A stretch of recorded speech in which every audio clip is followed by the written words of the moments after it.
नमस्कार दोस्तों, मेरे नाम है आयुष। आप देख रहे हैं स्मार्ट एंड लीगल गाइडेंस। आज इस वीडियो के लिए मैं बहुत ज्यादा खुशखबरी लेकर आया हूं। जो लॉ स्टूडेंट्स हैं, साथ ही में जो लॉ ग्रेजुएट्स हैं, उन सभी के लिए एक पोस्ट आ रखी है सुप्रीम कोर्ट के अंदर। सुप्रीम कोर्ट लीगल रिसर्चर के तौर पे, लॉ रिसर्चर के तौर पे ये पोस्ट फाइनल ईयर के अंदर जो लॉ कर रहे हैं और जो फाइनल ईयर में वो भी भर सकते हैं, साथ ही में जो लॉ ग्रेजुएट्स हैं वो भी भर सकते हैं। लेकिन एक बात को मैं पहले क्लियर कर देता हूं, जो लोग प्रैक्टिसिंग एडवोकेट है वो बिल्कुल भी फॉर्म नहीं भर सकते, क्योंकि इसके अंदर साफ साफ लिखा हुआ है कि भाई अगर आप प्रैक्टिसिंग एडवोकेट हो तो आप नहीं भर सकते हो। आप कोई भी एम्प्लॉयमेंट के अंदर नहीं होने चाहिए। अगर आप ये फॉर्म भर रहे हो, आपने रिटन टेस्ट दिया है, आपने इंटरव्यू दिया है, सारी चीजें जब आप क्लियर कर देते हो तो भाई आपके पास कोई भी जॉब नहीं होनी चाहिए। सिर्फ उन वही लोग भर सकते हैं जो भैया नए नए लॉ ग्रेजुएट है, साथ ही में जो फाइनल ईयर के स्टूडेंट्स है। जब वो इंटरव्यू क्लियर करेंगे या फिर जब इंटरव्यू की स्टेज तक पहुंचेंगे, तब तक उनके पास अपनी फाइनल ईयर की मार्कशीट साथ ही में डिग्री आ जानी चाहिए, ताकि वो प्रूव कर पाए हाँ भाई मैं फाइनल ईयर का बच्चा तो था जब मैंने फॉर्म भरा था, लेकिन अब मेरे पास लॉ ग्रेजुएट की डिग्री आ चुकी है, यानी कि लॉ की डिग्री आ चुकी है।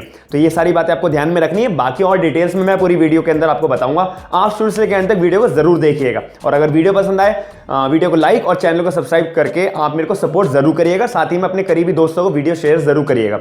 सबसे पहली बात मैं बात करूं तो इसके अंदर जो पोस्ट है, इसकी सैलरी जो है 65,000 रुपीज है, पहली बात। दूसरी बात, इसके अंदर ना सुप्रीम कोर्ट के अंदर जितने भी जजेस होंगे, उसी के अंदर सारे के सारे जजेस को 4 लॉ रिसर्चर्स प्रोवाइड करे जाएंगे। यानी कि अगर एक जज है तो एक जज के पास 4 लॉ रिसर्चर्स जो हैं हायर करे जाएंगे। साथ ही में चीफ जस्टिस ऑफ इंडिया के पास भी 4 लॉ रिसर्चर्स को भेजा जाएगा। अब वो किस्मत के ऊपर होगा कि चीफ जस्टिस ऑफ इंडिया के साथ कौन मिलकर काम करेगा। और बाकी ऑब्वियस है, अगर सुप्रीम कोर्ट के जजेस की बात करें, ये पोस्ट सबसे बढ़िया है कि सुप्रीम कोर्ट के जजेस के साथ बैठकर आप लोगों को काम करने का मौका मिल रहा है। दूसरी बात ये मैंने आपको क्लियर कर दी है। तीसरी बात आती है कि इसकी एप्लीकेशन फी भी बहुत नॉमिनल है। जैसे हम और एग्जाम्स की देखते हैं उसके कंपैरिजन में बहुत सस्ती है कि 200 रुपए प्लस जो आपका 10 रुपए का या 15 रुपए का या 17 रुपीज का, 20 रुपीज का जो बैंक चार्जेस लगते हैं वो और लगेंगे। टोटल 200 रुपीज की एप्लीकेशन फॉर्म की फीस है। साथ ही में इसकी जो लास्ट डेट है, लास्ट डेट पे बहुत ज्यादा फोकस रखिएगा। 28 फेब 2021 तक इसकी लास्ट डेट है, यानी कि 28 फरवरी को एप्लीकेशन बंद हो जाएंगी। जल्दी से जल्दी आप ये वीडियो देखकर सारे के सारे जो नोटिफिकेशन का लिंक है और अप्लाई करने का लिंक है वो मैं आपको डिस्क्रिप्शन बॉक्स के अंदर प्रोवाइड करा दूंगा। आपको कहीं जाने की जरूरत नहीं है, सिर्फ डिस्क्रिप्शन बॉक्स के अंदर लिंक पर क्लिक करो, आपको एप्लीकेशन फॉर्म मिल जाएगा और भी ये पूरा एडवर्टाइजमेंट मिल जाएगा। सीधा फॉर्म को फिल करिएगा। बस फॉर्म फिल करते टाइम जब नॉर्मल डिटेल्स मांगते हैं कि आपका नाम, आपकी एज, आपका डेट ऑफ बर्थ और father's name, mother's name, qualification, ये सारी चीजें भरने के बाद जब एंड का एक पेज आता है उस पर आपको फोकस रखना है कि आपको जो है ना, जब आप फोटो अपलोड करते हो और सिग्नेचर अपलोड करते हो, बहुत सारे लोगों का उसमें दिक्कत आती है कि भाई मेरे को इसमें दिक्कत है, मैं फॉर्म नहीं भर पाया। तो आपको जैसे सिर्फ इतना ध्यान रखना है कि आपकी फोटो और सिग्नेचर की जो फोटो है वो 50 KB से ऊपर नहीं होनी चाहिए। सिंपल, बस इस बात का आपको ध्यान में रखना है। और साथ ही में मैं आपको बात करूं तो आपको रिक्वायरमेंट क्या क्या है कि भाई आप जब लॉ रिसर्चर बनोगे तो आपके ऊपर वो क्या क्या मांगेंगे, यानी कि इंटरव्यू के अंदर आपका किस चीज का टेस्ट लिया जाएगा। साथ ही में मैं रिटन टेस्ट जो होगा उसकी भी बात करूंगा, उसकी डेट्स भी बताऊंगा और रिजल्ट कब आएगा वो भी बताऊंगा।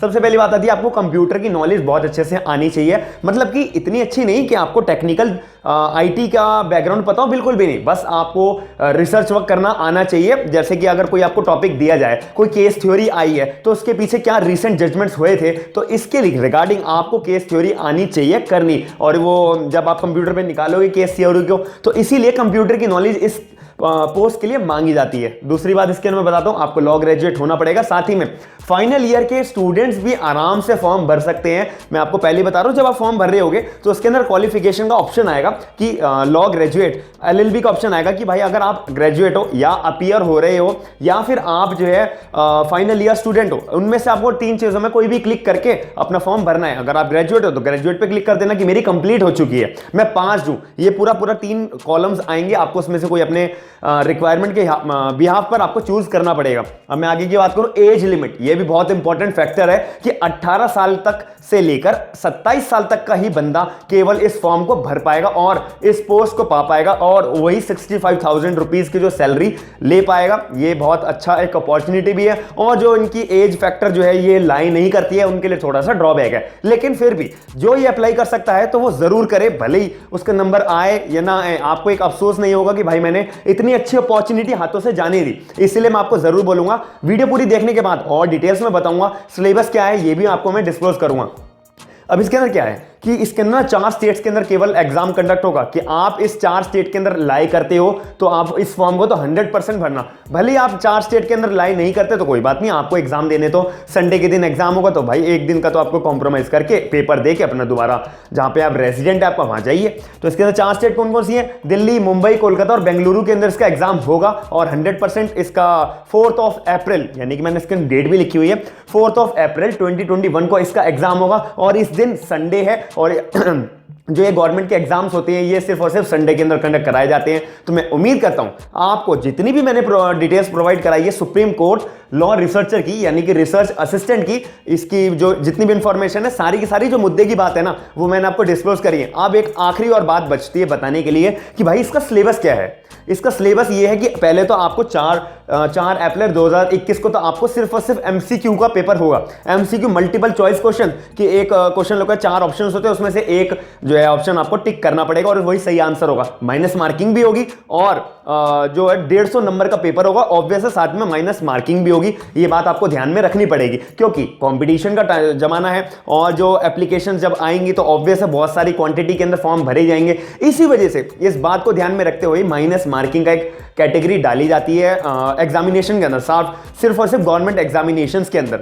अगर मैं सिलेबस की बात करूं तो सीपीसी, सीआरपीसी, आईपीसी, एविडेंस, ये जो है 4 सब्जेक्ट्स और साथ में कॉन्स्टिट्यूशन, ये 5 सब्जेक्ट्स आपसे पूछे जाएंगे। सीपीसी, सीआरपीसी, आईपीसी, एविडेंस और कॉन्स्टिट्यूशन, ये चारों के चारों सब्जेक्ट्स मिलकर 100 नंबर का आपसे क्वेश्चन पूछा, एक अलग सेक्शन 100 नंबर का होगा वो आपसे पूछा जाएगा।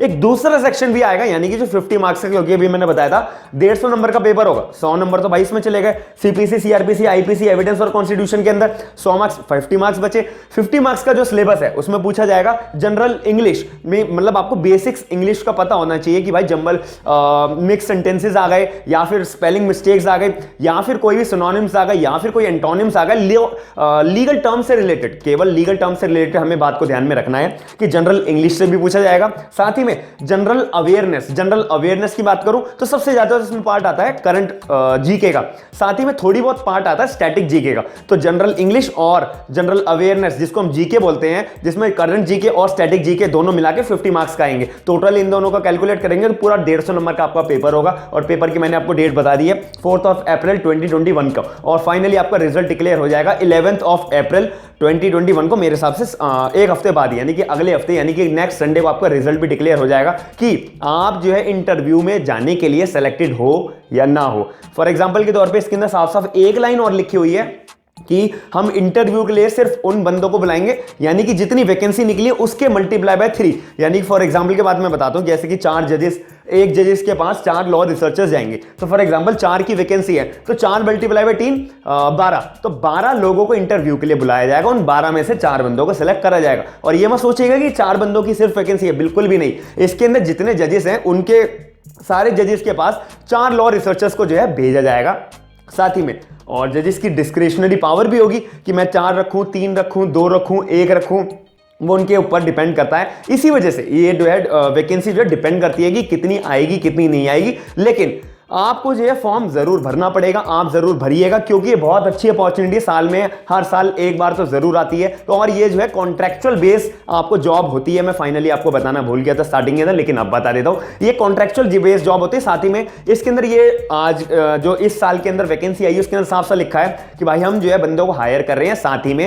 1 साल तक के लिए हायर करते हैं, उसके बाद जो इनका टेन्योर पीरियड है वो हम एक्सटेंड कर देते हैं। अगर जो जुडिशियल ऑफिसर होते हैं यानी कि जो सुप्रीम कोर्ट के जज होंगे उनको लगता है कि नहीं भाई ये मेरे साथ अच्छा काम कर रहा है, इसका मैं टेन्योर पीरियड बढ़ा देता हूं, तो वो डिस्क्रिशनरी पावर होती है जज साहब की। लेकिन अगर कोई अच्छा काम नहीं करेगा तो ऑब्वियस है वो कोई भी ऑफिस के अंदर टिक नहीं पाएगा, सारी जगह से वो निकाल दिया जाएगा। तो ये भी इसके अंदर एक पावर लिखी हुई है डिस्क्रिशनरी पावर जज साहब की कि भाई अगर कोई काम अच्छा नहीं कर रहा है और कोई लॉ रिसर्चर जिसको काम दिया जा रहा है लेट आ रहा है और अपने मतलब पर्सनैलिटी जो है वो उसके जो नेचर होना चाहिए वो नहीं अच्छा निभा पा रहा है, उसको ऑब्वियस है उसी टाइम बाहर कर देंगे।